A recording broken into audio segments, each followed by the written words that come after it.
નમસ્કાર. ચલો આજે એક બહુ ગંભીર વિષય પર વાત કરીએ. આ કોઈ નિષ્ણાતનું વિશ્લેષણ નથી, પણ એક સામાન્ય નાગરિક તરીકે અમુક સવાલો છે જે મનમાં ઉઠી રહ્યા છે. વીઆઈપી ઉડ્ડયન સુરક્ષાને લઈને અમુક ઘટનાઓ બની છે જે એક પેટર્ન તરફ ઇશારો કરે છે. ચલો એને સમજીએ. જુઓ, સૌથી પહેલાં તો એ સ્પષ્ટ કરી દઉં કે હું કોઈ એક્સપર્ટ નથી કે કોઈ અધિકારી પણ નથી. બસ એક સામાન્ય નાગરિક છું જેને અમુક ઘટનાઓને એકસાથે જોઈ અને પછી થયું કે આના પર સવાલ તો ઉઠાવવા જ પડશે. હું કોઈ રાજકારણી નથી કે કોઈ જનરલ પણ નથી. હું તો બસ એક સામાન્ય ભારતીય નાગરિક છું. એવો નાગરિક જે રોજ સમાચાર જુએ છે અને મોટાભાગે બધું જોઈને ચૂપ થઈ જાય છે.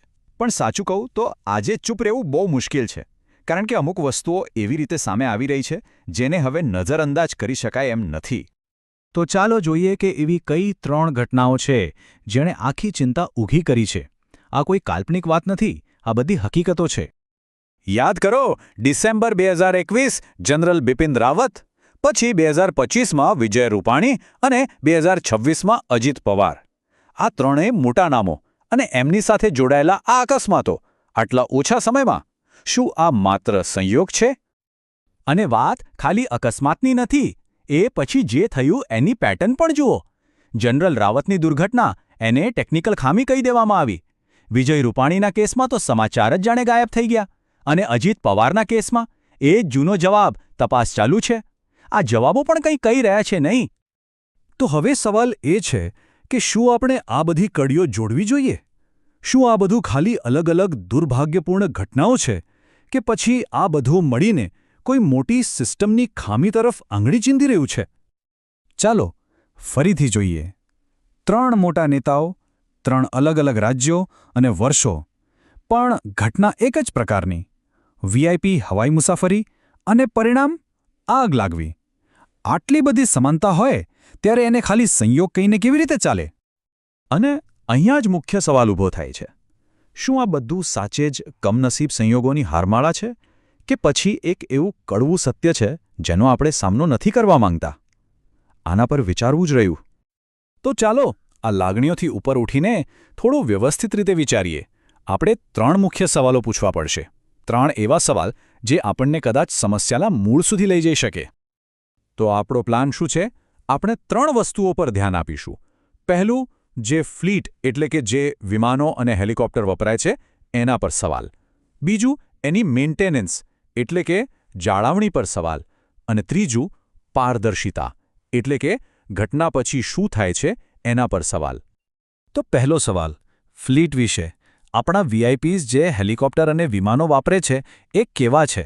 શું એ નિયમિત રીતે અપડેટ થાય છે, નવા આવે છે કે પછી એ જ જૂના વર્ષોથી ચાલતા વાહનોનો ઉપયોગ થઈ રહ્યો છે?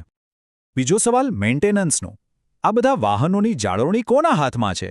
શું કોઈ સ્વતંત્ર એજન્સી છે જે નિષ્પક્ષ રીતે કામ કરે છે કે પછી એ બધું એક એવી સિસ્ટમ હેઠળ ચાલે છે જ્યાં ઉપરથી ઓર્ડર આવે અને સુરક્ષાના નિયમોને કદાચ બાજુ પર મૂકી દેવાય? અને છેલ્લો, ત્રીજો સવાલ, પારદર્શિતા. દર વખતે કોઈ દુર્ઘટના બને પછી એનો પબ્લિક રિપોર્ટ ક્યાં જાય છે? એ રિપોર્ટ ક્યારે બહાર કેમ નથી આવતો? એક નાગરિક તરીકે શું આપણને એ જાણવાનો હક નથી કે ખરેખર શું થયું હતું? તો હવે આ બધું જાણ્યા પછી આપણે શું કરીએ? ચૂપ રહીએ કે સવાલ પૂછીએ? કારણ કે આપણી પસંદગી જ નક્કી કરશે કે આપણું ભવિષ્ય કેવું હશે. 2 રસ્તા છે આપણી સામે. એક રસ્તો છે સવાલ પૂછવાનો. જો આપણે સવાલ પૂછીશું તો કદાચ જવાબદારી નક્કી થશે, સિસ્ટમમાં સુધારા આવશે અને આપણને સાચી સુરક્ષા મળશે. અને બીજો રસ્તો છે ચૂપ રહેવાનો. જો આપણે ચૂપ રહીશું તો જોખમ એમનું એમ જ રહેશે. આગલું નામ કોઈનું પણ હોઈ શકે અને દુર્ઘટનાઓને નસીબ કે વિધિનું વિધાન કહીને ભૂલી જવાશે. અને એક વાત બરાબર સમજી લેવા જેવી છે. આ વાત ખાલી વીઆઈપીઝની નથી.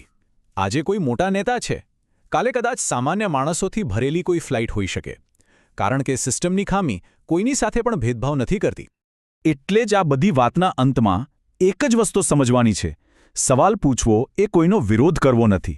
સવાલ પૂછવો એ એક નાગરિક તરીકે આપણી ફરજ છે અને એ જ તો લોકશાહીનો પાયો છે. તો પાછા ફરીને એ જ મૂળ સવાલ પર આવીએ. વર્ષ બદલાય છે, ચહેરા બદલાય છે, પદ પણ બદલાય છે, પણ દુર્ઘટનાની રીત એક જેવી કેમ? અને આનો જવાબ આપણે જ શોધવાનો છે.